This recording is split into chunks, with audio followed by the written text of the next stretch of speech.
अकबर और बीरबल की कहानी। सोने की खेत। अकबर के महल में कई कीमती सजावट की वस्तुएं थी, लेकिन एक गुलदस्ते से अकबर को खास लगाव था। इस गुलदस्ते को अकबर हमेशा अपनी पलंग के पास रखते थे। एक दिन अचानक महाराज अकबर का कमरा साफ करते हुए उनके सेवक से वह गुलदस्ता टूट गया। सेवक ने घबराकर उस गुलदस्ते को जोड़ने की बहुत कोशिश की, लेकिन नाकाम रहा। हार कर उसने टूटा गुलदस्ता कूड़ेदान में फेंक दिया और दुआ करने लगा कि राजा को इस बारे में कुछ पता ना चले। कुछ देर बाद महाराज अकबर जब महल लौटे तो उन्होंने देखा कि उनका प्रिय गुलदस्ता अपनी जगह पर नहीं है। राजा ने सेवक से उस गुलदस्ते के बारे में पूछा तो सेवक डर के मारे कांपने लगा। सेवक को जल्दी से कोई अच्छा बहाना नहीं सूझा तो उसने कहा कि महाराज, उस गुलदस्ते को मैं अपने घर ले गया हूँ ताकि अच्छे से साफ कर सकूँ।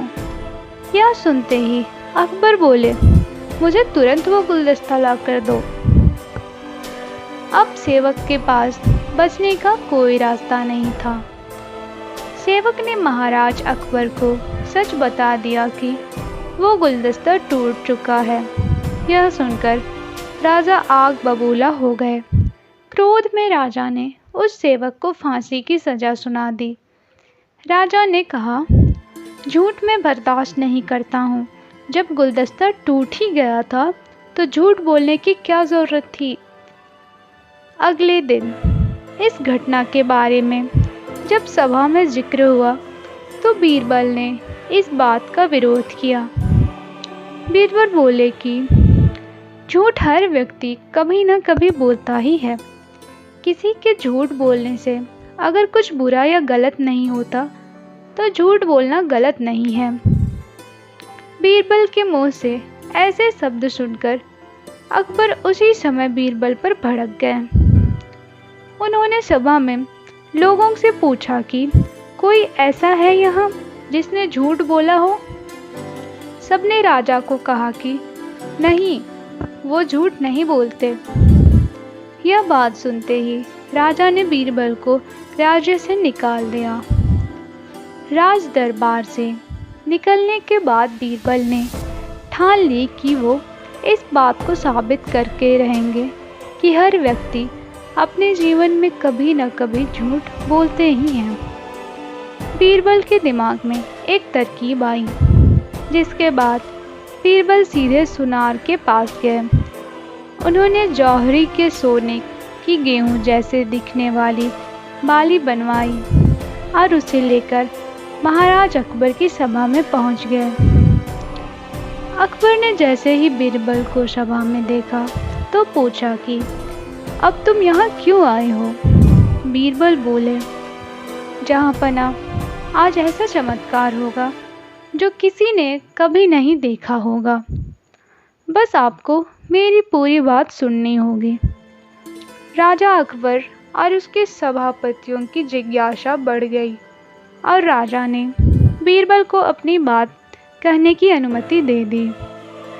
बीरबल बोले, आज मुझे रास्ते में एक सिद्ध पुरुष के दर्शन हुए। उन्होंने मुझे यह सोने से बनी गेहूं की बाली दी है और कहा है कि इसे जिस भी खेत में लगाओगे वहाँ सोने की फसल उगेगी। अब इसे लगाने के लिए मुझे आपके राज्य की थोड़ी सी ज़मीन चाहिए। राजा ने कहा, यह तो बहुत अच्छी बात है, चलो हम तुम्हें ज़मीन दिला देते हैं। अब बीरबल कहने लगे कि मैं चाहता हूँ कि पूरा राज दरबार यह चमत्कार देखे। बीरबल की बात मानते हुए पूरा राज दरबार खेत की ओर चल पड़ा।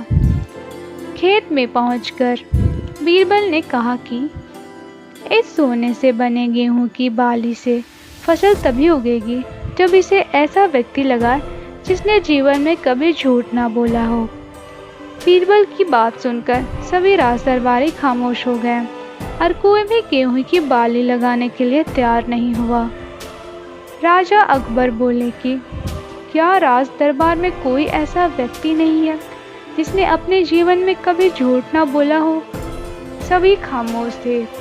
बीरबल बोले, जहाँपना, अब आप ही इस बाली को खेत में रोप दीजिए। बीरबल की बात सुनकर महाराज का सिर झुक गया। उन्होंने कहा, बचपन में मैं भी कई झूठ बोले हैं, तो मैं इसे कैसे लगा सकता हूँ? इतना कहते ही बादशाह अकबर को यह बात समझ आ गई कि बीरबल सही कह रहे थे कि इस दुनिया में कभी न कभी सभी झूठ बोलते हैं। इस बात का एहसास होते ही अकबर उस सेवक की फांसी की सज़ा को रोक देते हैं। कहानी से सीख, बिना सोचे समझे किसी को बड़ा दंड नहीं देना चाहिए। हर काम को सोच विचार करके ही किया जाना चाहिए। साथ ही एक छोटे से झूठ की वजह से किसी व्यक्ति का आकलन भी नहीं किया जाना चाहिए, क्योंकि कुछ परिस्थितियाँ ऐसी होती है कि लोग झूठ बोल देते हैं।